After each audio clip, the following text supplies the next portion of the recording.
Hey, this is Chris Franco, and you are listening to Compound Money Quietly, the CMQ Investing podcast. CMQ investors, welcome to the show. It's great to have you here. You know, this is never financial advice. I just try to look out, tell you what I'm thinking, what I'm noticing, and what I'm doing and not doing as an investor. And something that I'm personally not doing is going anywhere near ESG funds. Last week, the Labor Department proposed a rule that would make it easier for investors to purchase funds that are focused on environmental, social, and governance measures in their 401k plans. Now, I don't want to get into all of that, but the point is, ESG is going to be something that is shoved down our throats more and more and more in the coming years. And based on what I'm currently able to understand, uncover, and then think critically about, I'm staying away from ESG funds like I'm staying away from people who have a breakthrough case of COVID. I don't want to go anywhere near it. Now, what you're about to hear comes from an Instagram Live broadcast. I spoke about ESG for about 10 minutes uninterrupted. As always, I hope you get a lot of value from this. I hope it sparks a conversation, and I look forward to hearing your thoughts. Without further ado, let's get to it. I've sort of, I really enjoy trying to find BS in the things that are marketed to us as investors. And I found, I think with ESG, it's BS, at least currently it is. And I want to share what I found, why I think we should avoid all the opportunities to get into ESG funds, and why you should just keep your antennas up when people start trying to push that on you, because you will see it more and more and more, especially if you're a millennial. If you're a millennial, ESG will be, you're going to know everything about ESG. You're going to be tired of hearing it in a couple of years. That's my prediction anyway.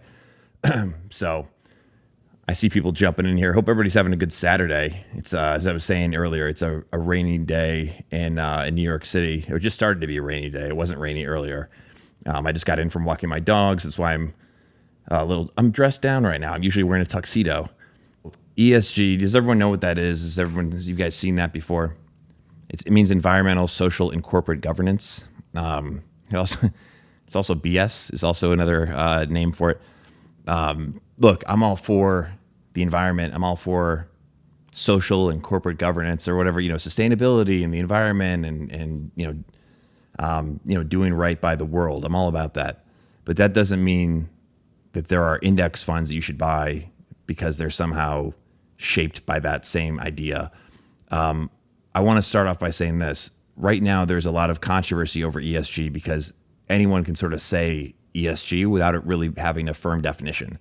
And that's something, there's a little bit of regulation that's happening, or at least seems like in the process of happening right now. I believe with the SEC looking into forcing a true definition on ESG. But the second reason, or going into why I think this is a bad idea, is to try to understand why this exists in the first place. So you guys know I become Detective Franco on the case. Let me get the Law and Order sound effect.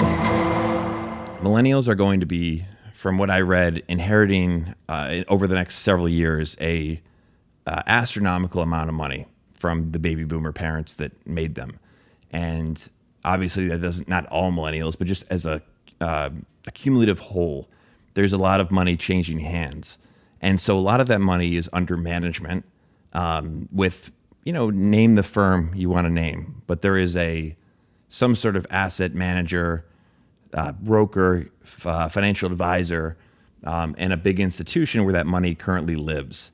And what the study that I read found, and this was a study by one of these institutions, they found that when money is passed down or inherited, and don't hold me to these numbers, but it's something like 70 to 80% of it leaves the institution. And I was joking with a friend. I said, yeah, it's because they, the kid who gets it goes and like buys jet skis and does a bunch of stupid things with all the, all the money their parents or whoever worked hard to accumulate. But the point is, there needs to be a way to keep that money under that roof. And so for millennials, and look, I'm a millennial, so if I'm going to make fun of millennials, I'm making fun of myself. But these ESG funds are designed to reflect the values of the millennial investor, because it's, millennials care. We care about what our money is being put towards. We care about that we're not just supporting bad things. And again, same friend I was joking with, What do millennials value? Millennials value themselves. So it's like, not only can you invest in some sort of fund, but it can be a fund where you can tell people how great of a person you are, because it's like, not only are you investing intelligently, but you're helping the world at the same time.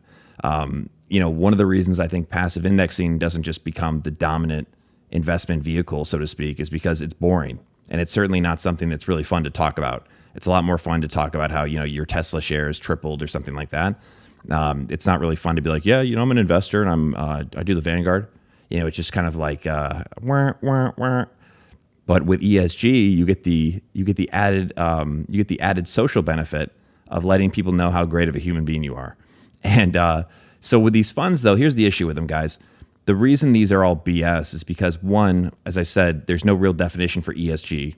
Two, and this is the big one, is it's just another way to create a marketable product in the form of a fund that has a high expense ratio. That's it. High expense ratio. This is how investors like us, human beings, real people, have been getting just screwed.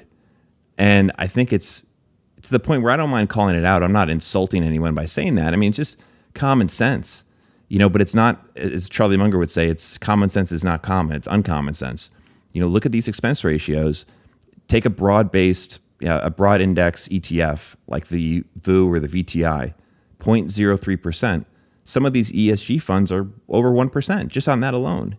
And in all likelihood, you're buying it through some sort of an advisor where they're tacking on their fee.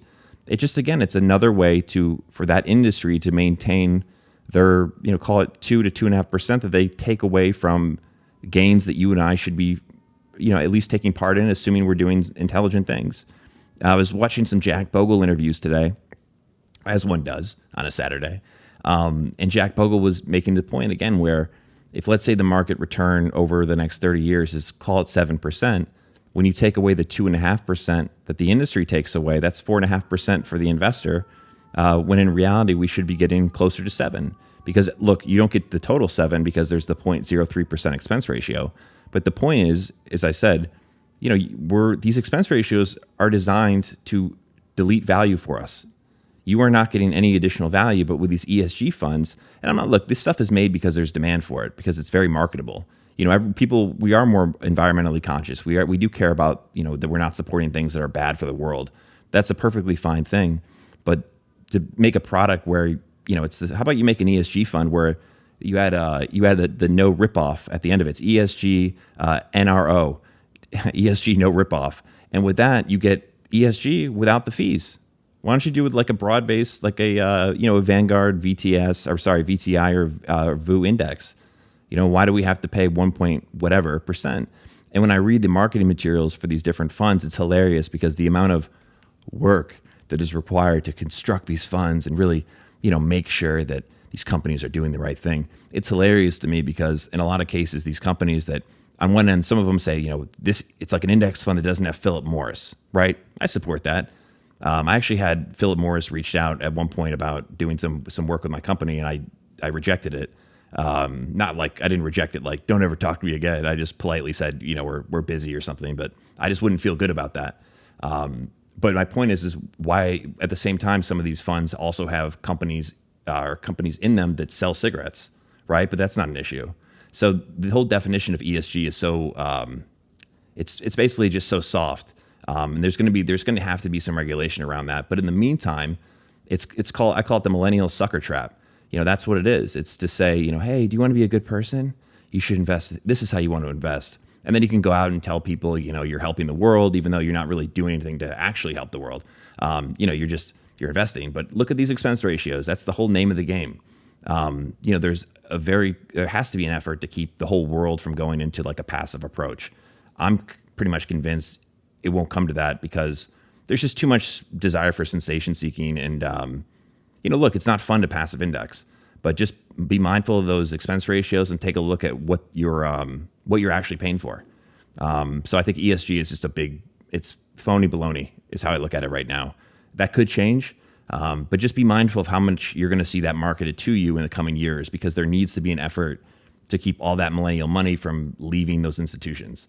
That's the concern. So they're finding right now that when they, tell someone that if you invest this way, we can, help you change the world. People will go for it. There's a lot of inflows into these ESG funds right now, but again, it's a uninformed money that doesn't realize they're getting ripped off. So that's my shtick. I didn't have any notes. That's just right off. That's from the heart, from my heart to your brain. Charlie Munger says that the best thing a human being can do is help another human being know more. If you learned something from this episode, it'd be great if you could share it with a friend, post about it on social media, leave a written review, give us a 5-star rating. It goes a long way. Also, if you haven't already, make sure you follow the podcast on Apple Podcasts or Spotify. That way you'll get these episodes as soon as they come out. We have a newsletter which you can sign up for free at cmqinvesting.substack.com. We have a YouTube channel, which is youtube.com/cmqinvesting. But with all that said, my name is Chris Franco. This has been Compound Money Quietly, the CMQ Investing Podcast. Thank you for listening. We'll talk soon.